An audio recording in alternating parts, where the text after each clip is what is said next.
Hello, everyone, and welcome to another episode of Queer Opera Conversations. This informal video series is dedicated to speaking with LGBTQIA artists and allies about how we can make the world a more interesting place through opera. My name is Chuck Dillard, Artistic Director and founder of Queer Opera, and today my very special guest has the distinction of being the first trans person to sing a title role in a major opera production in the United States. Welcome, Lucia Lucas. Hi. Hi, so good to see you. So I just want to give a very brief introduction for my viewers. Lucia was born in Sacramento, California, went to Cal State Sacramento. After Cal State, Lucia went on to Chicago and Roosevelt to study with Richard Stilwell, and then moved to Germany in 2009. With her wife Ariana, and has been singing all over Europe, the United States, and Korea, singing some pretty iconic baritone roles that we'll talk about perhaps a little bit later. Currently lives in Dusseldorf or near Dusseldorf. And one question that I want to start with is, what have you and your wife been doing to keep busy in this new world that we live in? Yeah, it's kind of wild because we were actually both rehearsing premieres at the time that everything got all production sort of got shut down, or all in-person production got shut down, because I've still been doing Zoom rehearsals for the Wow. last 2 months. So we, by some weird stroke of luck, at this moment we happened to be performing at the same theater. So there's a theater, I used to be Fest there a long time ago, at Karlsruhe, and my wife is now Fest there. And so our main home is there. And so I had already been in the States a bunch of times, and the UK, and just all over the place within the last year. And I happened to be at home, basically. I happened to be at home. We did, so I'm doing a Schauspiel piece, a straight theater piece that happens to have an opera segment. So for one of the acts is opera, and I'm doing opera in there, and then I'm also being used for theater in the other acts. And so yeah, we had done 2 table reads, so where we just read the piece cover to cover. We did that for the first 2 days, and then we talked about the next week of rehearsal. And then when it came time for that, Sunday evening, we got a note that said, rehearsals is being canceled. Yeah. Now, so we were just at the beginning of our production. My wife was actually nearing the end of her production of Wozzeck. And that's a super complex opera. Right. The sets were done, the costumes were done, everything was done, ready to go. And then it was less than 2 weeks before the opening. It may have been a week away. I'm not sure. I'll ask her, but it was less than 2 weeks. They were already ready to go. Everything was built. All that needed to happen was it needed to open. And so that didn't get to open. And that piece, I think maybe they're going to do it next season or in a future season, just because it's already built. The Right. costume and the sets are already done. The money's already sort of been spent in that realm. So it makes sense to keep that production, even though it hasn't opened yet. For my production is a co-production between 2 other big theaters in Europe. And also because a lot of the money was already spent prepping for it, it was very important that continued on. So when we didn't know what was going on, from the state at least, I think the theater wanted us to be prepared just in case somehow, I don't know, if a vaccine was going to pop up in 2 weeks or something. I think people just didn't have scope on what this was actually going to be when that happened. And so they said, go home, learn all your lines, be ready to go, just in case we can open the theater in time to do an on-time opening. So, we're memorizing our text, and we were doing Zoom calls, and it works pretty well for theater. For singing duets, probably not so much. Right. I've actually done a lot of language coaching. I learned how to speak with a Cockney accent from doing virtual coachings like Right. Skype, Zoom, whatever. And I learned the text of the Songs and Dances of Death, Mussorgsky, Yeah. all the Russian. I learned that um, when I first got to London in the fall. Oh, and most recently, I was working on some Hebrew stuff for an upcoming piece with somebody virtually. Fantastic. Yeah, so I think that maybe this digital space is a little bit underutilized by especially classical performers in this moment. Um, Yeah, I want to mention one project that I have found of yours, Post-apocalyptic creatives. yeah, Um, can you speak just a little bit about this project on YouTube? yeah. Post-apocalyptic creatives is a name that my wife and I talked about, and it was an idea that I really liked from the beginning. And the whole idea is that no matter what's going on in the world, no matter how long this lasts, we want to keep creating art. Right. We want to keep making stuff. And yeah, I want to be on the stage. I have some important debuts coming up in the next I have three important debuts coming up in the next year. Hmm. And I really want those to happen. Right.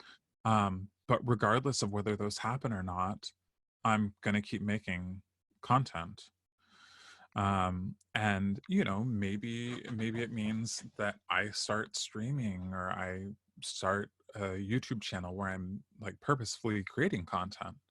And so the this first project is sort of in the middle of everything because it's sort of a marriage of my tech skills along with my music skills. Hmm. And so luckily my wife and I specialize in Wagner when we're on the stage. And we thought, what if this was actually an idea we had brewing for a long time, but it never really made sense. It was like, well, Wagner fans, you know, a lot of them really like spectacle and Of course. they like big costumes, they like big sets, they like 5 hours of Right. just large sound walls hitting them. And so the whole idea like de wegrufen bin ich, like I'm gonna wake you up, but I'm gonna do it with coffee, like a sort of like internal apartment setting. It was just because of the situation that it was like, well, now like we can't make opera the normal way, so this actually, what seemed silly before actually made sense in another context. Right.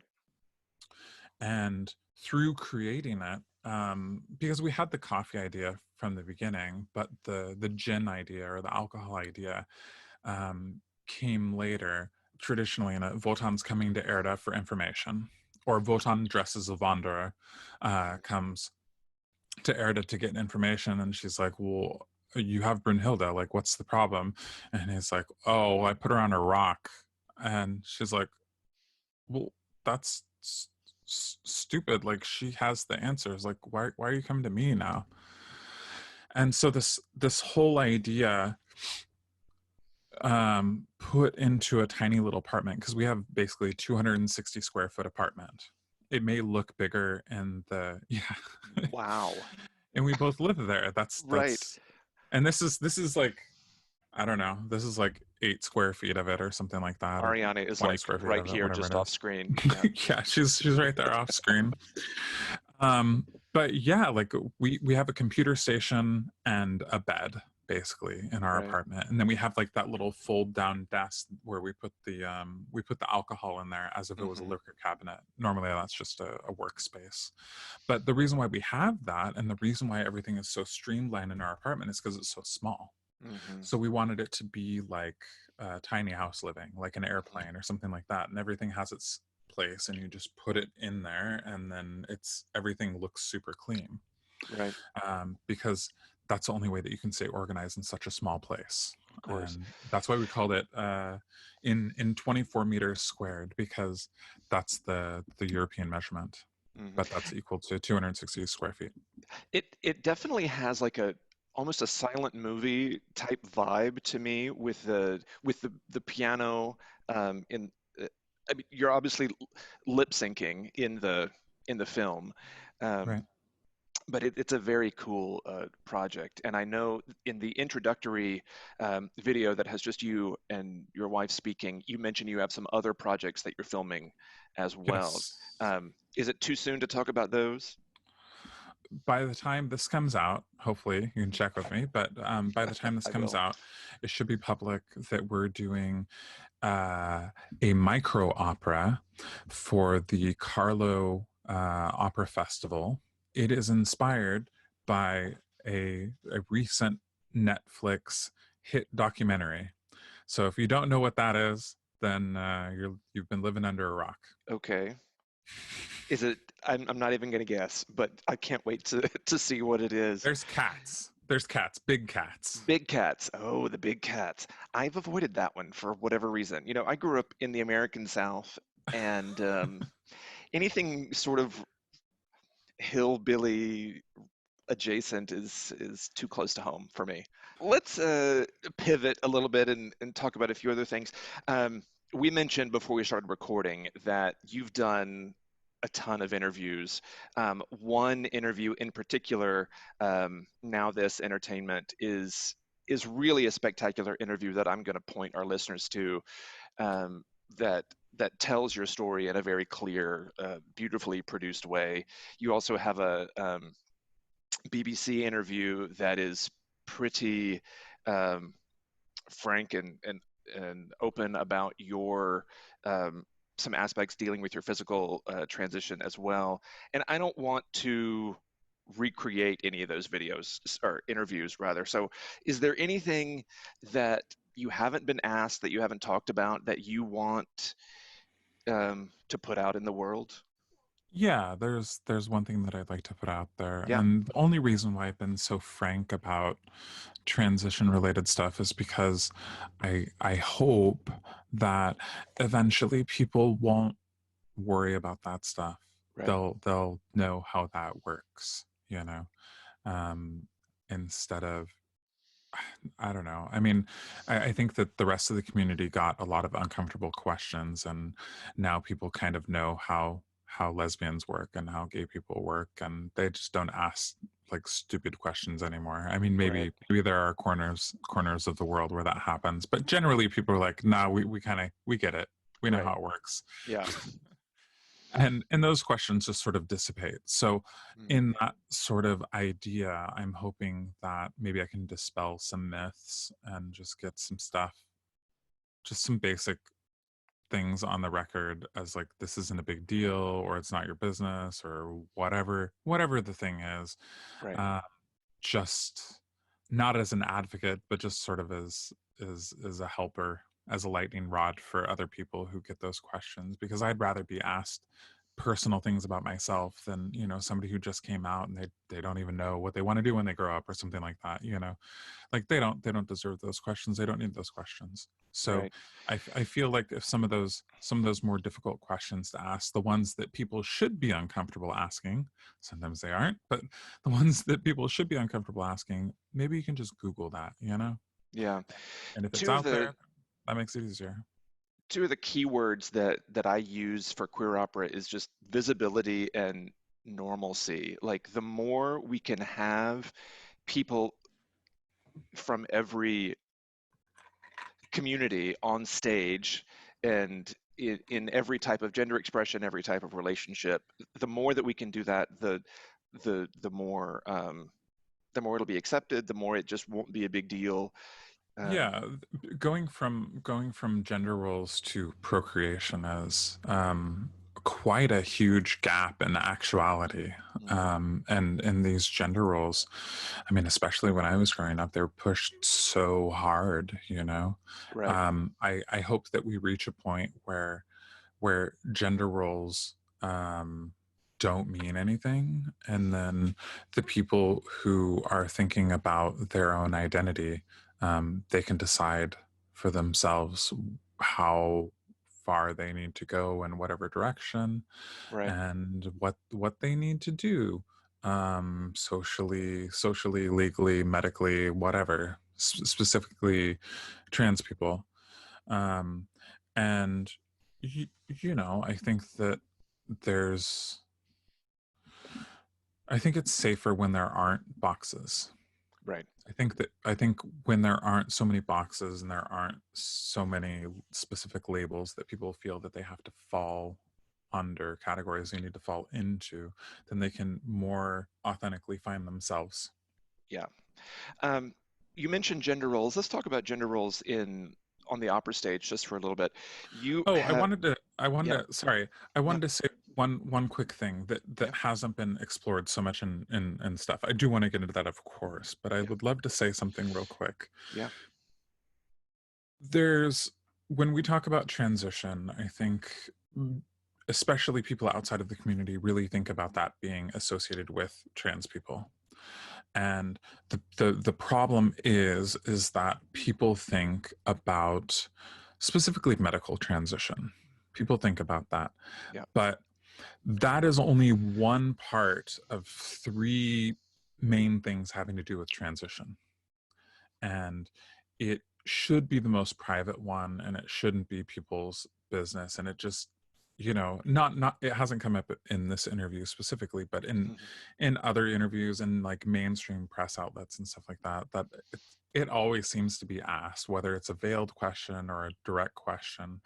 But the thing is there's three parts of transition. There's of course the medical part, if you choose to do that. There's the legal part, if you choose to do that, and then mhm, there's the social part.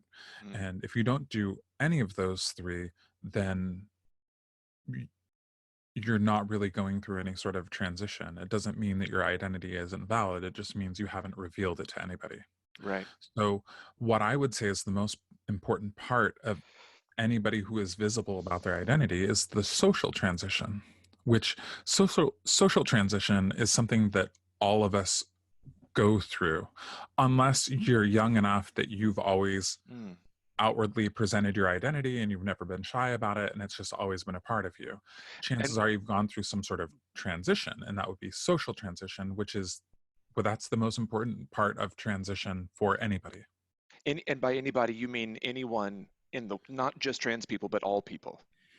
Yeah, not just Yes, trans people, not just LGBT people, but anybody. right, If you are living out in the world and you have friends or family and they don't know something about you, they don't know the secret about you, and you feel that it's very, very core to you and you want to share it with them, you are changing the dynamic of your relationship with that person. mm, And so that's what I mean by transition. You're doing a sort of social transition where somebody saw right, you this way and now they see you a little bit differently, or right, they more fully see you. right, And so social transition is the only part that should matter for anybody, because it's the only part that you are actually actively revealing on purpose. right, It doesn't matter, you know h- it doesn't matter where I am in my legal process and what right, documents have been signed and what names have been changed or whatever. And it doesn't matter, you know, how many surgeries somebody's had or what their medication is or anything. None of that matters. It doesn't matter, you know, um, if somebody has some other health condition going on that they are taking medication for. Nobody would talk about that. Nobody would talk about the pills that they're taking for XYZ. It right. doesn't matter. Just like it doesn't matter for trans people. So I'm trying to make this idea of transition, the social transition, is the only important transition. Right. That is a beautiful explanation that I've never really thought about because I mean, as a gay cis man, I certainly had a transition in my 20s where I finally met and revealed myself to the world by being honest with who I am. Um, and it would probably be pretty helpful if our straight friends had a bit of a transition themselves where they actually um, discover who they really are, and instead of trying to fit themselves into, a housewife or jock or whatever kind of mold society is creating for them with gender norms. And we all need to Absolutely. have that transition. The more we go on, the less it matters. Yeah.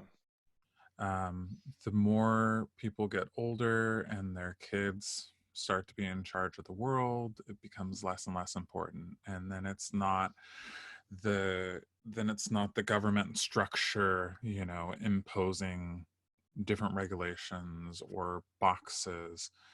It's, somebody yelling, "Get off my lawn." You Right. know, it becomes less and less important. But things change. Right. The ideas change, and you're going to have a hard time maintaining the same political structure now that you have now in 20 years, Absolutely. when the majority of the politicians came in to the workforce after 2007, 2008. Like, Yeah. Well said. Thank you for leaning into that conversation about social transitioning. I think that is, I'm so glad you did. That's new to me, and I think that'll be really important to our listeners as well.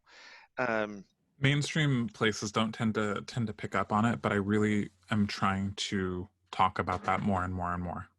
Great. Like, yes, there is this interesting thing when somebody transitions, but if we can just keep it to social, I think Yeah, it's a lot more respectful. absolutely. Um, can we talk just a little bit about opera? Sure. I am fascinated by the roles that you play, and specifically with how you relate to these roles. So, for those of you that don't know, Lucia is most well known for her performances of Don Giovanni, but you also have Escamillo under your belt, Wotan, which you had mentioned, um, Figaro, and Nick Shadow, um, which is fascinating to me. So. Um, I haven't had a full performance of Nick Shadow yet. okay. Um, oh, that's in the future. Let's hope. I mean, it's a very logical thing for me to do in the future. Right. I understand the style very well, and I speak the language good enough. Yes, indeed. Um, are these pants rolls to you now? Just you use the term hypermasculinity when describing um, some of these roles. So could you just speak to that a little bit more? Yeah. Um, I guess hypermasculinity in like real life. I mean, I think it's a problem, but in in opera we're talking about often caricatures of people. Right. So when we're talking about like Ford, we're talking about the quintessential jealous husband. Right. The story goes back, what, 400 years, and you know many works have come from that idea of the husband that is so jealous that he loses reason. So playing these characters, I think me and my personal life, I'm so far removed from that Right. I'm never like, well, I don't think my character would do that. It's just like, what do you want to do? Like, I'm not worried about it reflecting poorly on me. I'm Right. just going to go for it. Right.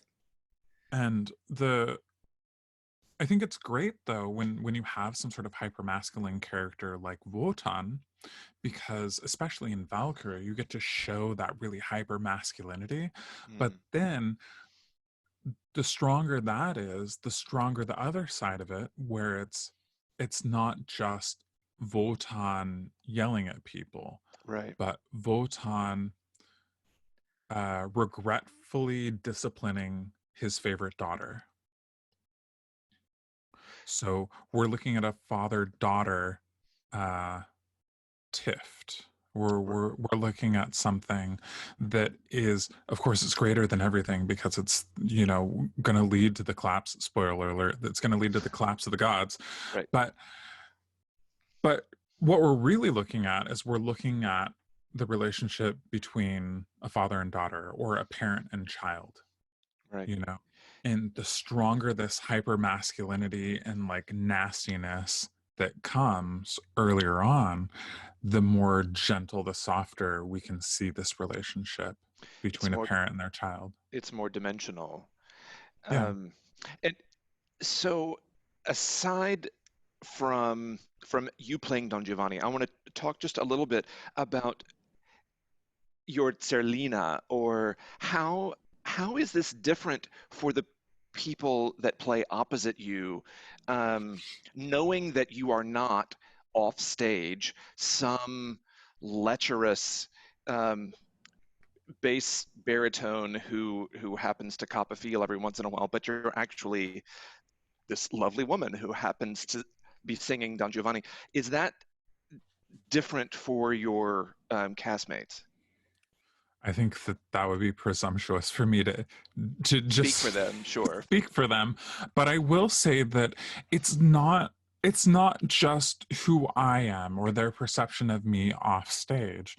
It's also the fact that when we're doing, let's say, Act One in Giovanni, Mm, and there's a lot of interaction with core. There just is, mhm, because we're showing that, whether we're showing that Giovanni likes to take advantage of people, or we're showing that Giovanni loves life, whichever, whether we're looking at it through a positive or negative lens. The thing is Giovanni may have to go touch people. So right. when we were doing that in Tulsa, the director would be like, oh yeah, grab her and like squeeze her butt and do this and do that. But every single time when there wasn't time to ask for Mhm, permission before the fact, after the fact, I would go, is that okay with you? right. Let me know if there's a problem. And I think that you can do that no matter who you are. And I think that it has more to do with how you handle yourself, when you can, because sometimes you're in the middle of a scene, and you need to go through it and you need to work on it, and hopefully there's a moment, if anything weird happens, you accidentally brush a boob or whatever, you can say, sorry about that, that's not my intention, or whatever. Like, weird things happen on stage. Like, Yeah, sometimes you have to make out with somebody before you get to tell them your name off stage. right.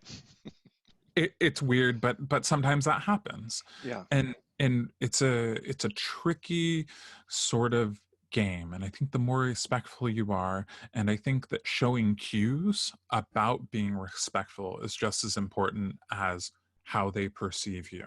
right. Again, this sort of boils down to what you were talking about before with um, how we're all in the same box. Is it's just being a decent human being and a good colleague, and and that's what it really boils down to, making sure that people know you are kind and generous and respectful and you care. Um, yeah. Yeah, So if you see a dicey situation coming up and you can ask for consent first, or ask where their limits are and what they're comfortable with, and hopefully your director is accommodating enough to let those questions and that those little miniature conversations take place. right. So I want to. We've covered so many things, and I've totally not asked you specific questions off the script, which is absolutely fine. But I want to wrap up with a something that I think a lot of our viewers would find really important. I imagine a lot of young trans singers may find this video um, looking for some inspiration for their own futures, for their careers, for their education, some sort of guidance. Um, what would you say to a 20 something singer in college who is pre or post their social transition, um, who who are really aiming for a career in opera and think that's just not an option? What would you say to them? I would say two things. First of all, if you really want a career in opera and you want to do it through the sort of mainstream thing, you have to be so good that your your skill in performing and singing and all of that completely eclipses your identity. Mm, you have to be so good that it doesn't matter that you're trans. Right. Now, that having been said, being trans doesn't exclude you from being in the business. And there are a lot of people who decide after going through music school or grad school or getting their doctorate in music that they can better fulfill their musical wishes by getting a job that pays enough money so that they can fund projects on their own. Right. And whether you're in one boat or the other, if you're not getting opportunities, make opportunities. I said this back in January. I did a concert with National Sawdust in Brooklyn. And I think that people don't talk about this so much. They just go, oh yeah, work really hard. Like, no, make your own opportunities. This video that we did, it's called, if you haven't watched it yet, it's called Coffee, Gin, and Murder. And that's just sort of a internet click worthy title. Right. But this is something that we created we used this right here. I'm not sponsored or anything like that, but this is just a basic Zoom recorder. And so what we did is we paid a pianist for an hour to record the scene twice. Wow. So we took the recorder, we put it in a plastic bag, we put some extra batteries in it with an empty SD card, put it on the highest possible recording quality that could do, and we dropped it off for him, observing social distancing rules and everything like that. Right. He took it, he played it on his piano, and then he sent it back to us, and then we put it into the computer, and then we recorded into our computer. And the only big difference is having a really good mic. That's the only difference. Sorry, this is a long story, but I'm getting into the Sure. important part of it. Is that the only thing? Most people have a computer. Mm-hmm. A lot of people, especially if you're a musician, if you're in college, you really should have at least that. If you don't have that, just get it somehow as soon as you can somehow. Yeah. It's worth it. So even if you just have this, you could just plug this actually into your computer and it'll work just fine. So basically with our existing computer, with our existing thing, and then we filmed the video with phones. We had old phones that the video recorder in it actually happened to be better than our new phones. Oh, wow. So we have these old Samsung phones, and the video recorder happened to be better than the video recorder on our new Pixel phones. And so we recorded in 4K. But that video that we did with an existing computer, we did with cell phones, we did with an audio device that anybody who's a music student should have. This is something you can create yourself. So without having any idea what was going to come in the future, I said, hey, make your own art, make it happen. Because you should be making art for you anyway. Right. And it's 100% original. It is 100% you. And yeah, I agree totally. I mean, one of the things that I kept repeating to myself at the beginning of this self-isolation is what is possible now that wasn't possible before. And you would never have had the time, you and your wife would never have had the time to do this video before. I certainly, I mean, we wouldn't have had these chats. I mean, there's so much that we couldn't have done before, but now we can. And so I applaud you for just making this art, and I can't wait to see what's next. Um, Thank you. It's I this time is hard, and Yeah, nobody should feel bad yeah, about not creating. But you know what? If if you can do it, make something, make anything. right.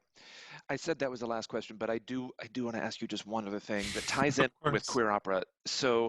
Um, so my program here in Portland works to um, cast singers in roles that they identify with, and so that might mean um, it means a lot of things. It means that the music is completely plastic.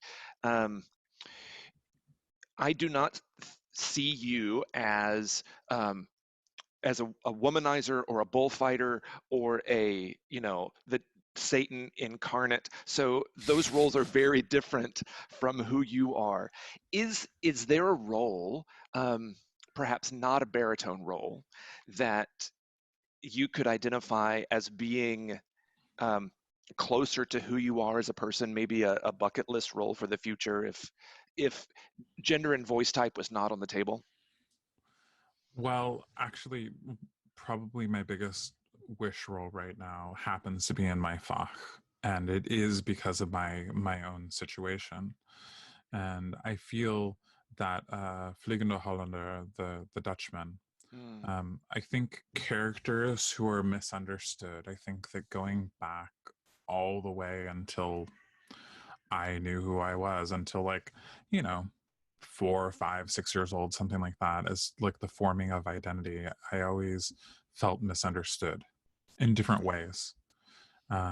And I think I can more clearly explain how I felt misunderstood, but I always felt misunderstood. And so I think these characters who also are misunderstood, um, I think that I find a very deep meaning in their story, mm, if not more so than other characters. So that's one that I would like to do. I think that I think that i- it's hard to get stuck on that question, because if you're doing something for yourself, and you're a trans woman, you want to play Carmen, and you want to sing it down an octave, great, do it. um, the mainstream opera, you can't force them right. to accept anything. You can't force them to accept anything. They have their own idea, and even if they want to change the idea, it's still their idea, and you're not one single person is not going to change a giant system. But if you want to make your own art and you say, you know what, I've got something interesting to say, make it. If it's in your Fach, great. If it's not in your Fach, great. Just do it, make it. If you're not getting the opportunities through the system, then create your own system. Right. Well said. I like to believe that maybe one person could create some pretty significant change in the industry, and I see your visibility, at least in the States, here, moving in the right direction in terms of moving away from the status quo. I mean, opera has to evolve, and But somebody has to take that risk. And right, I mean, I'm not taking a risk by being me. I mean, I suppose you could say that my decision to come out was a risk for my career. But at this point, I'm not taking a risk. I'm just being myself. right, Now, you could say that if somebody hires me, they're taking a risk because it's easy for somebody who doesn't agree with me or that I exist, there could be a clash there, and you don't want to lose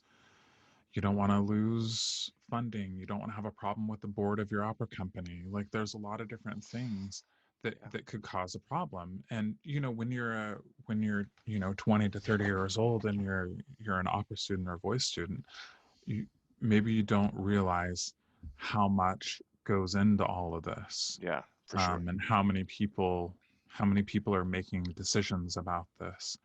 It takes so yeah, it takes me to be myself, but it also took Tobias Picker to hire me to Right, go there. yeah, And he didn't have Giovanni auditions. he had auditions for other stuff coming up in the future. So there's like we're probably going to do, well, it's planned that we're going to do Danish Girl together. That's quite a ways off. It's probably 3 or 4 years off. But when I sang for him, he's like, well, I want to use you sooner than that. And he's like, do you want to do Giovanni? But still, it was him taking a risk. It was not the first time that I tried to audition in the States. I tried to audition back in fall of 2015. I would say that I had good auditions. And if they were bad, I would say that I had bad auditions. But I had 4 auditions, and all of them were good. All of them were good enough to be hired, and they also were complimentary, but no contracts came of it. Right. And I don't know what the conversations were. Maybe many of them wanted to hire me, but it didn't happen until Tobias.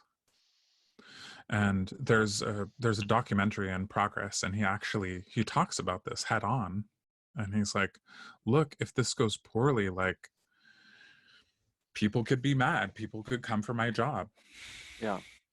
Well, I hope that, especially once we get on the other side of this and opera companies are able to resume and have audiences, that the risk will be for the companies not representing their audiences and not taking a chance, and not that same old will be the risk. But who knows? It's like you said, things are going to be different in 20 years. If I wanted to predict, I would say the next 2 years, if I was an operatic administrator, what I would do is I would take all of the existing productions, whether they were like in production right before this hit, or whether they've been in storage for 20 years. I would take all the favorite productions, and I would go, you know what? This is your season of favorite hits. And that's what I would do, because you're not commissioning brand new works. You're not doing, I love her, but you're not trying to do Sarajevo, and maybe you're not even trying to do Adams, and you're not trying to do Britain, and you're not trying to do even these beloved works that are like not Carmen. Maybe you're doing Carmen, you're doing Figaro, and you're doing whatever, and you're pulling out the Zeffirelli production of every Zeffirelli production you have. I don't know. But I think that in the first couple of years, I think it's going to be very conservative, just from a spending standpoint, because rebuilding. In Germany, they get tax money and for the funding, so it's a little bit more stable than there. But I think there's going to be a lot of rebuilding in the US. And I know that freelancers, I mean, oh my God, I'm a freelancer. Like, freelancers, it's really hard. It's devastating. It's devastating. And I do think that you are right, though. I do think that once we come out of that initial, like, scary period, I think people are going to realize, like, hey, like, I know we've been talking about getting younger audiences, but like, how can we really get younger audiences? Right. And I think that representation is a huge key to that. Yeah. Whether we're talking about LGBT or anything else. Right. Racial diversity. I mean, absolutely. Yeah, absolutely. Well, I want to end there. Is there anything that you want to tack on to the end? I think we've had some amazing topics that we've covered today, and I thank you so much. Yeah, thank you for having me. I'd be happy to talk sometime in the future. Well, my husband said that this conversation might have to be a 2-parter, so we'll revisit that in the future. Yeah. So I want to just give some thank yous. And if anybody wants to reach out, I answer any friendly email. So my email is out there. I don't need to put it here, but if you look on my website, it's there. If you wanna say something, feel free to. And if I have time, I will answer it. And if I don't have time, I will eventually answer it. Great. Well, thank you very much, Lucia Lucas. for being here, taking your time. I also want to thank a colleague of mine at PSU, Anman Millet, who helped me prepare for this, and Leroy Bynum and Bonnie Miksch, both of who are administrators at Portland State and help support queer opera along with the PSU Foundation. Um, Thank you again for watching. Thank you to Lucia, and we will see you next time. Bye-bye.